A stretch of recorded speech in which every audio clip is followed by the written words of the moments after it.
What's up, everybody? Welcome to today's episode of the Tatiana Harness podcast. I'm very excited to have another special guest on here with me today. Would you like to introduce yourself? Yes, I'm Carlie Latta. I'm a basketball player at San Diego State. Yeah, currently. That's amazing. San Diego State is a beautiful school. I love San Diego. Absolutely. Yeah, Okay, so why don't you start out from the beginning? Share a little bit about yourself, how your journey started, why you started playing basketball. absolutely. I have been playing basketball since I was about 5. My older sister, Aubrey, she was actually like my superhero. I followed her around everywhere. She played college ball at Big Bend up in Washington and at Westminster in Utah. And she was just like my biggest inspiration. I just wanted to be just like her. And so that's kind of what got me started. And my family, we're just a basketball family. My dad's a coach, and so he took that upon himself.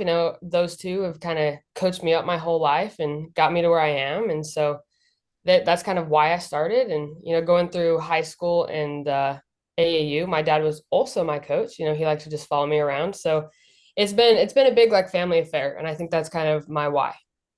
That's amazing. That sounds exactly how our family is, right? Because my Yeah. dad coaches. I started playing basketball. I started playing way later than you, but then I have Liv, who's right behind me, who's gonna be like a superstar, following in like my footsteps, who's gonna end up going bigger than me. But my dad's still following us around. Yeah, that's awesome. I think it's definitely special. Yeah, for sure. I love it. Getting a little bit into your basketball game, what do you feel like is the best part of your game? And then what's a part of your game that you feel is underrated that most people don't notice? Yeah, I mean, I think anyone that has watched me play, I think they would always say that my shooting is the best part of my game. Mm-hmm. But I think what is underrated is kind of my IQ.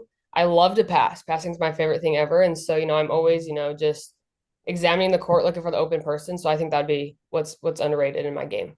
Okay, gotcha. That's awesome. We're looking forward to watching you this season, especially my parents and I will have to try and come out to a game or two. Yes, absolutely. Yes. Now getting a little bit into the mental side, like have you ever felt like you wanted to quit the game? And if so, how did you push through that adversity?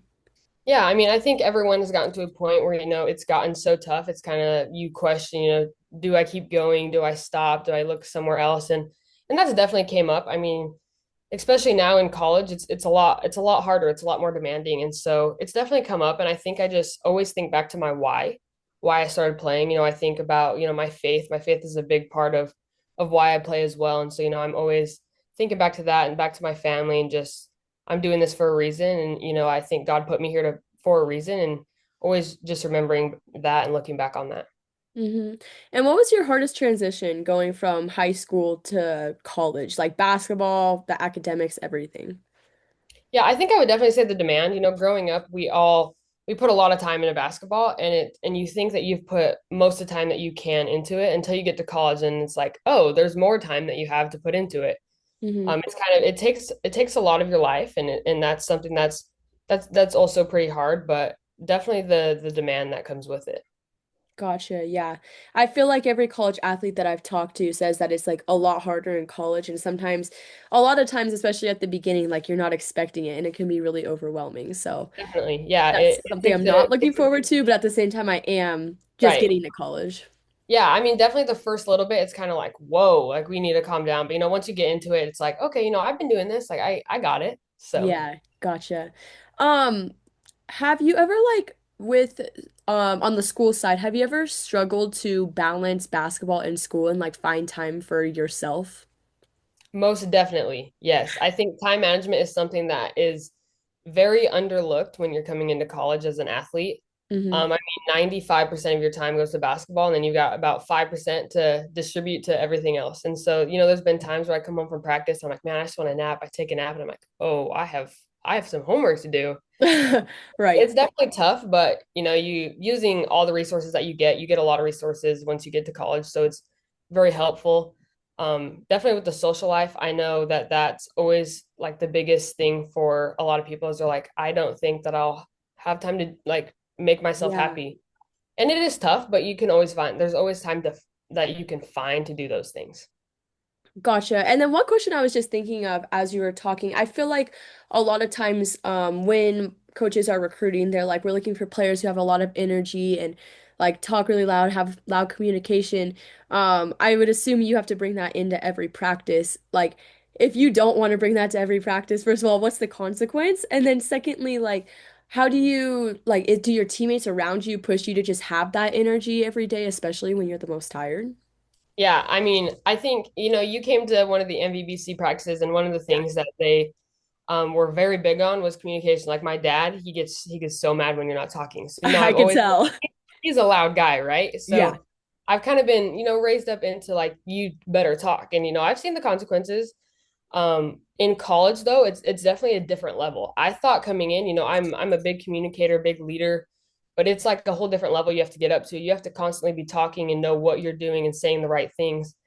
And I think at some points it gets a little hard to do, but once you kind of find your place, it gets a lot easier. And like my teammates are amazing here. Like they have so much energy, and it makes you want to have energy. So it's kind Hmm. of like be what you want. And so it's like I want someone to be hyping me up, be super happy and loud. And so I'm gonna give that to them. And so as much as it is a little difficult sometimes, especially when you're frustrated or tired, it's something that kind of gets brought out of you no matter what. Gotcha. Very cool. Going into something different, what is one of your most memorable AAU memories? Yes, this is a good question. I Okay. actually in Chicago, my junior year of high school, the junior going into that summer, Yeah. I got to play Chloe Kitts in Oh, a game in Chicago, and that was a little crazy. I actually had no idea who she was before the game, and my teammates were like all like, "Oh my gosh, like look who it is!" And I was like, "Who is it?" who? Like I was so out of touch with everything, and they're like, "Look," and so they're showing me her Instagram and everything, and I can't ever remember her name, but her point guard, she ended up going to Purdue. So that was a crazy game. The atmosphere, there was millions of coaches like lining the whole entire place. So it was intimidating. But the one thing that's kind of goes back to that question you asked about communication and energy. My AAU team was the loudest team in the gym every time. And every single team supported every other team. So my Mm. bench looked like a student section almost. And so it was Yeah. like it was such a good game. Like we were so in the zone. We were actually like running with them a little bit. Like it was a close game, and I think it's completely due to that energy that we had on the bench. Like it was so loud in there that even brought more coaches to the court. And so it was just crazy. I'll never forget that. Right. I think bench energy is something that's so underrated because like if you're in a gym with a bunch of courts, like if you hear like one course in particular, a lot of noise coming from one section, you can be like, what's going on over there? I want to go see. And I Right. feel like that's something that my dad's program and your dad's program have a lot in common because it's always like lots of energy, loud communication, cheering on the bench no matter what. And I think that's something that I'm definitely looking forward to going into the next level, like already having experience with that.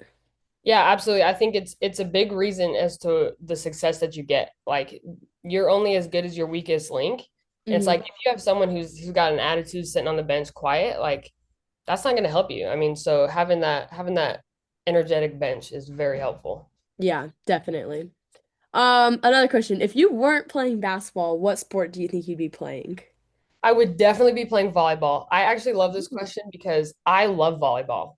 And at Okay. first I actually hated it. I played it in high school, I played it in middle school. I even played on an AAU team with it. And I actually also played softball. I think I would low key play softball too in college. That'd be fun.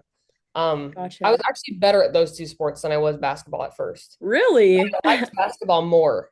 And Okay. so it kind of got to the point where like, okay, you're in high school, what do you pick? And Mm, softball was like tied into AAU, like they were around the same time. And so I knew I wouldn't be able to put like the correct amount of time and effort into both of them. So I just stuck with volleyball and basketball. And I love volleyball. I watch it all the time. It's like prime time volleyball time right now. I just got done watching Nebraska and Creighton play.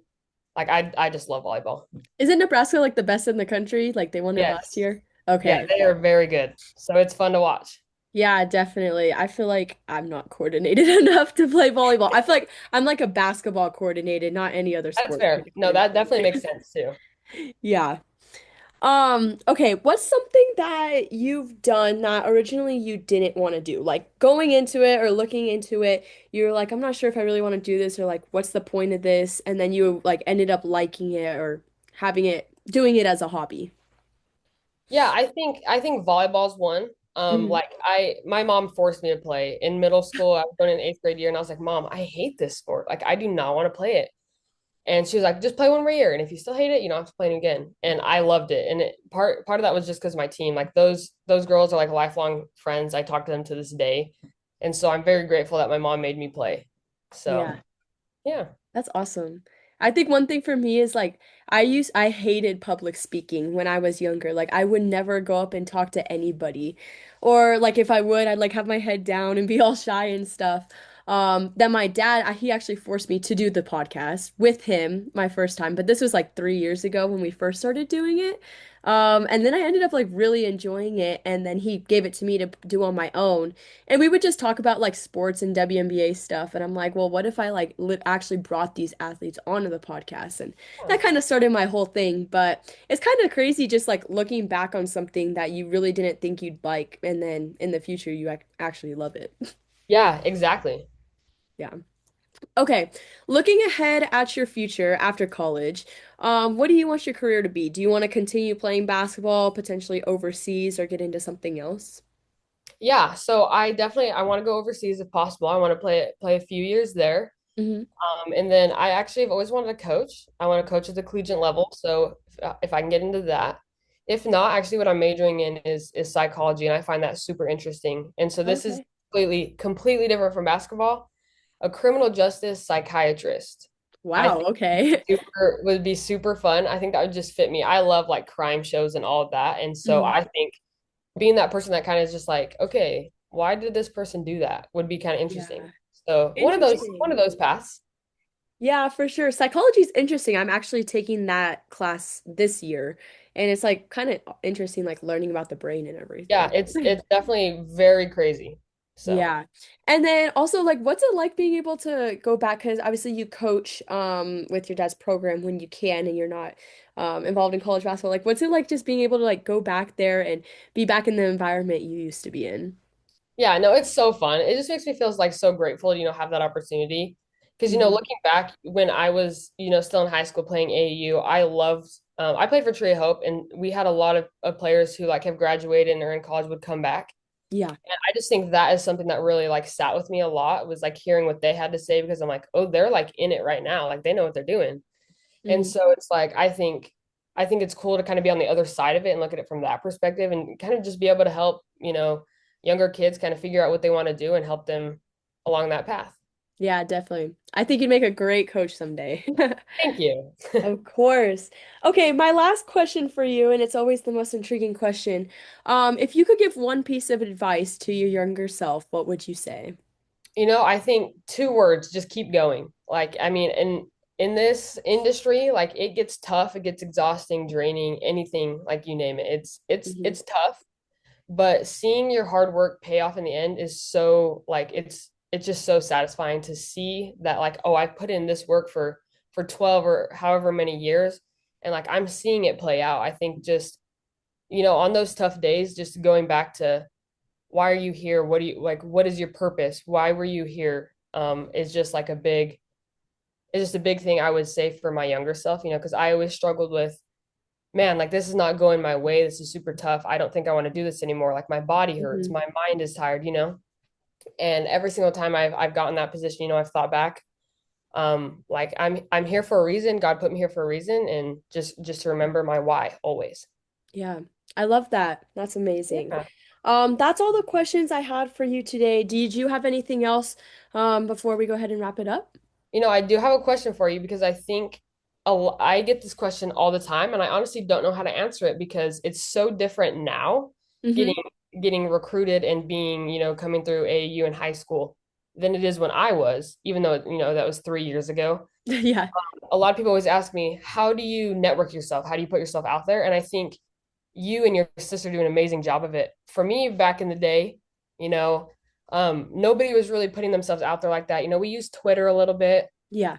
put some videos, but that's not like that wasn't just a thing I did. So like, I'm not sure. So I think it'd be very helpful, just your advice on that. Yeah, that's a great question. I actually love that. I first of all think my parents have helped me a ton, especially my dad in this sense. He's always taught me how to talk to people, look people in the eyes, those kinds of things. Yeah, If you take away the whole social media factor, since that plays such a big factor in networking nowadays, I honestly think it's just being respectful and literally going up and talking to anybody and everybody. Because I think something that I've realized during my journey is even if you don't think there's a reason to like go and talk to that person, you never know who they might know, you know? And so, exactly. like, for example, I had no idea who this photographer was, but he was just watching our game on the side. So after the game, I went up to him and I introduced myself. And now to this day, I actually went on his podcast about 3 weeks, a month ago, and he has connections to college coaches that are literally recruiting me right now because of his network of things. And so I think just not having a fear to talk to people and talking to anybody, even if it seems like there is no reason behind it. And then also, secondly, I think using social media can only be a positive thing if you use it in the correct way. Posting basketball highlights, following these coaches, literally just sending them a message and putting yourself out there brings more like of a personal connection than just sending out another email to them because all they're ever receiving is emails. Making that personal connection, them being able to see your basketball page, see what you're doing, where you go to school at, those kind of things are really important. So I'd say those are the biggest things. Overall, though, communication, since a lot of teenagers, especially my age, don't like talking face to face nowadays. Exactly. Yes. That's exactly what I was gonna say. Actually, I think nowadays it's very hard for people to do that. Just going up and Hmm. having a conversation with someone random and just the little things like respect, eye contact, like you mentioned. I think that's a big thing that's kind of lost nowadays. So I think Definitely. I'm glad you brought that up. That was a good point. Thank you. Yeah. It's something my dad's taught me since the beginning. And I'm like, Dad, this is so stupid. Like, Right. nobody does this anymore, but it's worked in my favor and my sister's favor for sure. Yeah, that's awesome. Yeah. Okay, well, I loved having you on. I appreciate you so much. I myself and my family are personally so excited to watch you play at San Diego State this year. All of you that are watching, you guys all have to make sure you watch her this year as well, as I know you're gonna have a great year. Yeah, well, thank you so much for having me on. I absolutely enjoyed our time together. Yeah. Of course. All right, well, that wraps up today's episode, and thanks again for being on. Yeah, thank you.